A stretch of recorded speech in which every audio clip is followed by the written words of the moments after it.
From time to time, this series will talk about color.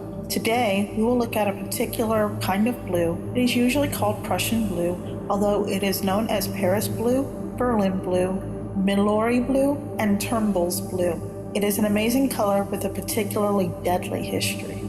If you want to use Prussian blue, you have to stick to more traditional painting methods: oil, gouache, or watercolors. This alkaline-sensitive pigment never played well with acrylics. Although this blue used to be recommended to every student of oil painting, art teachers tend to ignore it these days.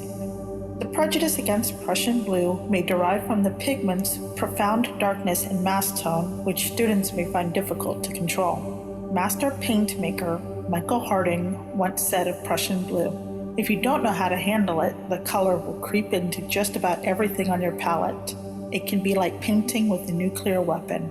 But for some artists, Prussian blue is the main reason why they paint in oil. Straight from the tube, it seems blacker than black, lustrous and impenetrable. It conveys a sense of mystery and melancholy. This is the color of Picasso's blue period. It's so powerful that a small nugget on the palette can provide enough blue to light up a large sky. Prussian blue is also surprisingly useful for portrait painting. Black paint will mix with the skin color to create a grayish mud, but Prussian blue can give you a portable black hole. Prussian blue was the first artificially synthesized color. It was created in 1706, quite by accident. Dye producer Johann Jacob Diesbach was attempting to make a cochineal red using standard methods. His ingredients included iron sulfate and potash.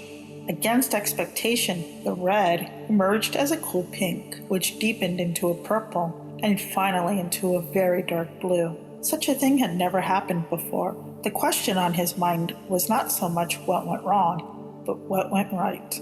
He knew that painters and dyers desperately needed a new blue.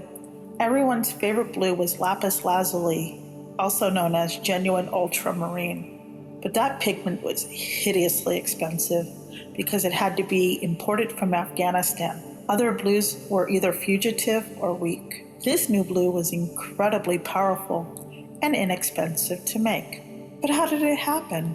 Diesbach reasoned that there must have been something strange about the potash. He contacted the supplier, a man named Johann Conrad Dippel. As it turns out, Dippel was an alchemist, one of those mystical zealots obsessed with making gold from base materials.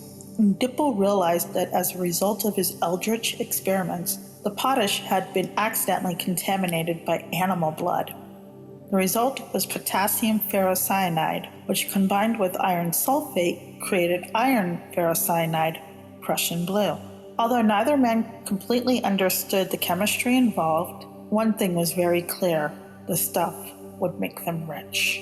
Diesbach worked for a firm owned by a man named Johann Leonard Frisch. In private correspondence with the philosopher Leibniz, Frisch claimed that he was the true inventor of Prussian blue. In all likelihood, Frisch was taking credit for his employees' work. The new invention revolutionized both painting and the dyestuff industry. Frisch became quite wealthy, and even Diesbach, his employee, did rather well. The only outsider who knew this big secret was Johann Dippel, the alchemist. He moved to another country and became Frisch's only competitor. In 1709, the Swiss painter Christoph Joseph Werner sent samples of Prussian blue to other painters throughout Europe. One of these painters was the Dutch artist Peter van der Werf, who used the color in this work, The Entombment of Christ. This is the earliest painting to use Prussian blue. You can see it in both the sky and Mary's cloak. The Virgin would be on very friendly terms with the pigment for many years to come. Not only was this synthetic pigment instantly popular throughout Europe, it even penetrated the seemingly impenetrable Japanese market. In 1724, a scientist named Woodward independently figured out how Prussian blue was made. When he revealed the big secret, the monopoly ended. And then some mad genius figured out how to turn this miraculous blue into a poison. The mad genius was a Swedish chemist named Carl Wilhelm Scheele. He discovered that mixing Prussian blue with sulfuric acid created a gas which was colorless and water-soluble and very, very lethal. Nowadays, we call this stuff hydrogen cyanide. The name comes from the Greek word kyanos, which means dark blue. The liquid form is called prussic acid. At least that's the name in English. The German name is blue acid, and over time, the Germans would use a lot of this stuff. Cyanide became very popular with murderers. In some ways, it's the perfect poison because even small doses can be lethal. A victim of cyanide poisoning will experience rapid heartbeat, drowsiness, coma, convulsions, and then death. The body will give off the telltale smell of omens. The gas chambers at Auschwitz used Zyklon B, a crystallized form of prussic acid. Nazi leaders took cyanide pills instead of facing justice.